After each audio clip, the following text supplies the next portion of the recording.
Hej. I dag vil jeg vise jer, hvordan man bruger uTorrent første gang. Det første du gør, når du ser den her video, det er, at du går ned i link i description, link nummer 1. Så kommer du ind på den her hjemmeside, hvor der står download uTorrent. Det er et program, du bruger til at hente tingene over. Så tager du uTorrent stable, den der. Du skal ikke tage betaen, fordi den har du ikke i så lang tid. Så den der, og så downloader du den. Så trykker du bare tryk download, så skal du installere den og alt det der. Det har jeg så gjort, men og derfor downloader jeg den ikke. Og når du har downloadet den, og det, så skulle der gerne ligge sådan en her ude på dit skrivebord, den der. Og så når du åbner den, skulle den gerne til sådan her ud. Så kan det godt være, at måske den du downloader har fået en opdatering, det ved man aldrig. Så kan det godt være, at den ser sådan her ud, ikke? Og og så her kan du se de film, du har hentet. Den der, den har hentet 0,0. Der var ikke rigtig nogen, der sendte den til mig, men det forklarer jeg senere i videoen. Når du installerer det, så går du i link nummer 2 eller 3. Du starter bare med at vinde link nummer 2. Her er det en hjemmeside, XtraTorrent, hvor du henter de ting henne. The Dark Knight Rises. Den er så godt nok med... Ja, jeg skulle ikke lige vælge nogle flag, det er det der. Men det er godt nok ikke på dansk, men du kan hente mange engelske. For eksempel, nu tager vi bare lige en god populær film. Nu tager vi bare lige Batman. Batman Begins. En god film. Begins. Fra 2005, ikke? Så kan du se herude, og det skal du følge meget vigtigt med endnu. Så kan du se her Sheets.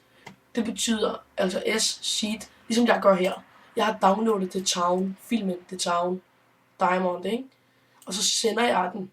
For så kan det være, at jeg sender noget af lyden og noget af filmen. Og så for eksempel, så kan du se en triggers.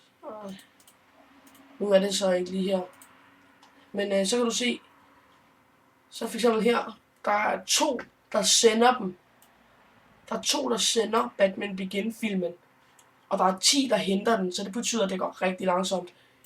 2 personer, der skal sende ud til 10 personer. Så det er klart, at det går langsomt. Hvor for eksempel her, du kan se, der er 3.901, der har hentet den, som sender den ud til dig. Og der er 900, der downloader, så det går også rimelig stærkt. Så kan man sige, ligesom eksempel, der er 3 til hver, ikke? Og du skal altid være opmærksom, der skal næsten altid være flere seeds, end der skal være leads, jo mindre det er nødstilfælde, og du seriøst står og mangler det. Men du kan hente andet end film. Du kan hente for eksempel software, så bare lige Adobe Photoshop. Så du godt kan lide at lege med billeder og lave billeder. Her, Adobe Photoshop, Extended, bla bla bla. Den er rimelig god. Portable, den har jeg hentet, den fungerer rigtig godt. Portable 13.0 med alle elementerne til. Og så skulle du lige mærke til en rigtig god detalje. 79 sender den. Bum. 1 henter. Så hvis du downloader den, så kommer du til at stå 2 henter. Og så, og så kan du tænke på, at hvis du har godt internet, så går det rigtig stærkt. Og hvis du har langsomt internet, så går det OK stærkt. Men det kommer lidt også lidt afhængigt af dit internet. Og deroppe skal du aldrig trykke på. Det giver virus. Lige den her, den gør. Og de ved heller ikke, hvad de skriver. Det bare er muligt lort. Og du kan også hente spil, for eksempel Modern Warfare 3, ikke? Det kan du også hente. Black Box. Det er med online og hele lortet. Det her det er working multiplayer. Det skriver han. Så for eksempel trykker vi på den, ikke? Så står der er nogle billeder af spillet og altså noget, ikke? Is this working? Thanks for the up. Og sådan noget. Alle mulige folk, der har skrevet tak, og for eksempel nogen, der ikke kan få det til at virke, og bla bla og sådan noget, ikke? Det er forskelligt fra person til person. Men man lige kan finde at installere det. Kan bare skrive til mig, hvis I mangler noget, I ikke kan installere, så skal jeg nok sende en video af, hvordan man gør. Og nu siger vi, og så går vi for eksempel til link nummer 3. Det er også en side, du kan hente på. Kick-Ass Torrent. Rigtig god side også. Der kan du også hente hele lortet. Og der gælder det der med sheets og leads også. Her er seed 1000, ikke? Med 10.000 af seed og 6.000 af hente, ikke? The Lucky Run. Endelig film, der også lige er kommet her i 2012. Så en rigtig tøsefilm. Kærlighedsfilm. Den er der rimelig mange, der henter, og der er også mange, der sender den til dig. Og så nu for eksempel siger vi, som vi var inde på før, Batman Begins 2005. Så for eksempel tager vi den der også i Blu-ray og alt muligt, ikke? Så tager vi bare den der BA-rip. Den vil gå rimelig stærkt, hvis du hentede den. Så siger vi bare lige et eksempel. Batman Begins 700, og det var rimelig god kvalitet, 720p. Så går du ind her, så skriver du Subscene, det er i link nummer 4, hvis jeg var dig, ville jeg lave, ligesom jeg har lavet her.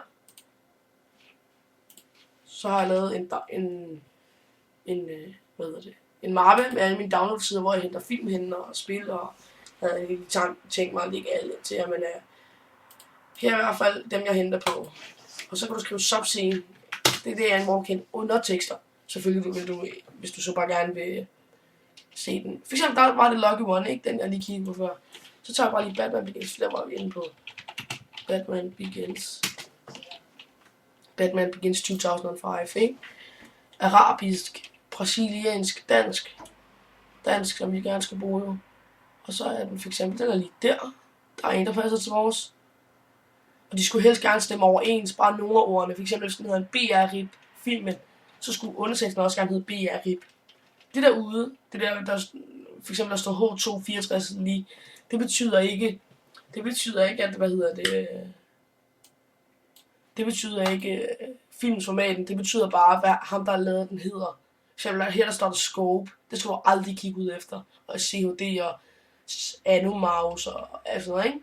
Du skal bare tænke på det foran Blu-ray 720p 264 multisub. Og så hvis de nu hedder det, så skal du, der er så måske danske subtitles i der, finde ud af multisub. Men så skal du bare finde en, der hedder overens, der er engelske, og der er franske, indonesiske, og norge, og serbisk og svensk, og alt muligt. Rigtig mange. Og det er som regel altid til mange film. Subscene, så går ud på her, der ligger til en del film, ikke? Alle mulige film. Dictator og sådan noget. Og det er egentlig bare det. Og hvis du har problemer med noget, så skriver du ellers bare til mig og YouTube. Det var alt for den her gang fra Embry Production.